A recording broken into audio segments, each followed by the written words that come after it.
Assalamualaikum warahmatullahi wabarakatuh. Asia Tengah merupakan wilayah strategis yang mencakup kawasan seperti Uzbekistan, Kazakhstan, Turkmenistan, Kirgistan, dan Tajikistan. Wilayah ini terletak di jalur dagang penting, yaitu jalur sutra, yang menghubungkan timur dan barat.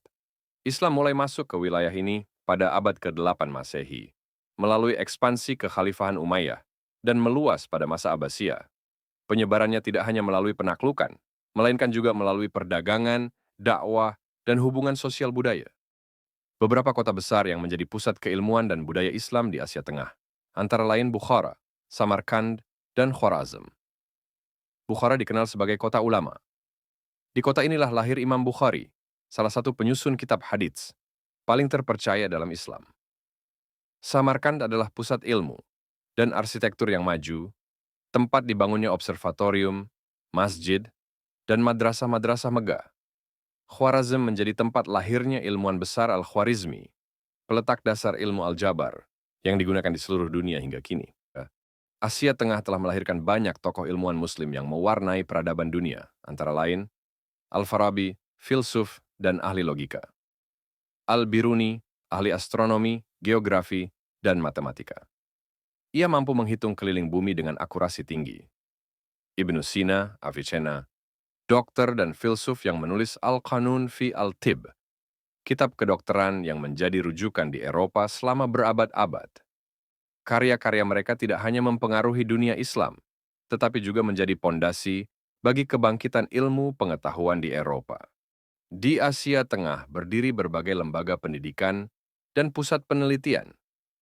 Salah satu yang paling terkenal adalah Observatorium Ulugh Beg di Samarkand, yang dibangun oleh Ulugh Beg, seorang penguasa sekaligus ilmuwan astronomi.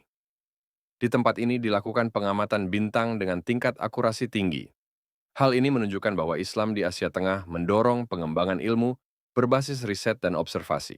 Islam di Asia Tengah tumbuh bersama dengan budaya lokal melalui pendekatan tasawuf. Tokoh-tokoh sufi seperti Ahmad Yassawi menyebarkan Islam dengan nilai-nilai spiritual dan damai, sehingga Islam diterima dengan baik oleh masyarakat.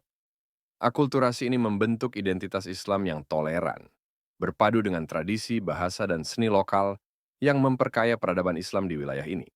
Meskipun sempat mencapai puncak kejayaan, peradaban Islam di Asia Tengah mengalami kemunduran setelah invasi Mongol pada abad ke-13.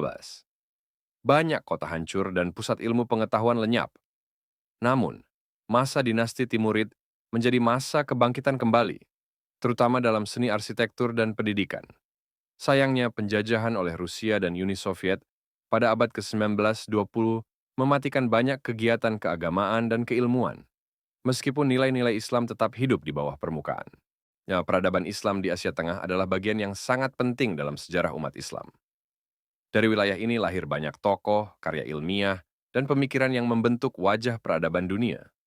Meskipun tidak banyak dibahas dalam sejarah umum, kontribusi wilayah ini terhadap keilmuan, budaya, dan dakwah Islam sangatlah besar. Oleh karena itu, sebagai generasi muda, sudah semestinya kita mengenali dan mengambil inspirasi dari kejayaan masa lalu untuk membangun masa depan Islam yang lebih cerah. Semoga pembahasan ini dapat menambah wawasan kita tentang pentingnya menjaga warisan ilmu dan nilai-nilai Islam dalam kehidupan masa kini. Wassalamualaikum warahmatullahi wabarakatuh.